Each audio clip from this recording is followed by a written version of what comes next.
Hello everyone, good morning সবাইকে। রোজ সকালের মতো আজও সকালে ফ্রেশ হয়ে খেয়ে নিলাম নাস্তায় আজ ছিল ঘুগনি, ডিম সিদ্ধ, তার সাথে পেঁয়াজ। তারপর কি বেরিয়ে গেলাম অফিসের উদ্দেশ্যে। মাঝ রাস্তায় আমার বান্ধবী কল করে কি বললো জানো, বললো আজ ওর বার্থডে, তাড়াতাড়ি করে রাতের বেলা ওর বাড়ি চলে যেতে। আর আমি কিছু চিন্তা ভাবনা না করেই অফিস থেকে তাড়াতাড়ি বেরিয়ে পড়লাম। বললাম তুই কি গিফট নিবি বল। বললো তোর যা ভাল লাগে তুই নিয়ে আসিস। আমি বললাম ঠিক আছে যা। নিয়ে নিলাম ওর জন্য একটা ছোট্ট গিফট, নিয়ে চলে এলাম বাড়িতে। ফ্রেশ হয়ে বেরিয়ে পড়লাম বাবার সাথে ওর বাড়ির উদ্দেশ্যে। মাঝ রাস্তায় একটু বাবার সাথে গল্প টল্প করে ভালো মতো আমি বললাম, বাবা তুমি তাড়াতাড়ি করে বাড়ি চলে যাবে, রাত্রিবেলা আমি কল করে দেবো, তুমি কিন্তু আমি নিতে চলে আসবে। বাবা বললো আচ্ছা ঠিক আছে, একা একা যাবি না কিন্তু, আমি কিন্তু তোকে নিতে চলে আসবো। আমি বললাম ঠিক আছে।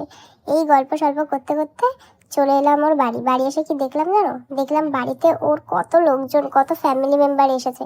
দেখে তো মন আমার একদম খুশি। আমি বললাম ঠিক আছে তিয়াশা, তোর জন্য এই গিফট এনেছি ছোট্ট, এটা নিয়ে নে বলে হাম্পি ডাম্পি দিয়ে আদর করে ওর জন্য একটা সারপ্রাইজ রেডি করে রেখেছিলাম সবাই।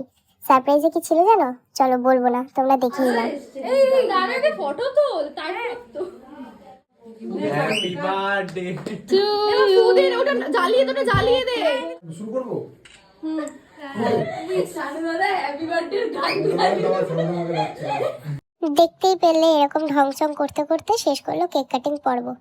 তারপরে বললো কেকটা খাওয়া, বললাম দে, তোর এত ঢংচং দেখতে দেখতে আমি কেক খাই।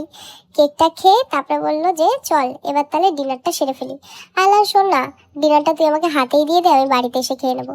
বললো ঠিক আছে তাহলে নিয়ে চলে যা। আমি সেই মতো বাবাকে কল করলাম, বাবা তাড়াতাড়ি চলে আসলো। ঠান্ডার মধ্যে কাঁপতে কাঁপতে চলে গেলাম বাড়ি, সেরে ফেললাম আজকের ডিনার। তারপরে হেভি মিষ্টি খাবার কিছু ক্রেভিংস হচ্ছিলো, তার জন্য খেয়ে ফেললাম পায়েস। বাই।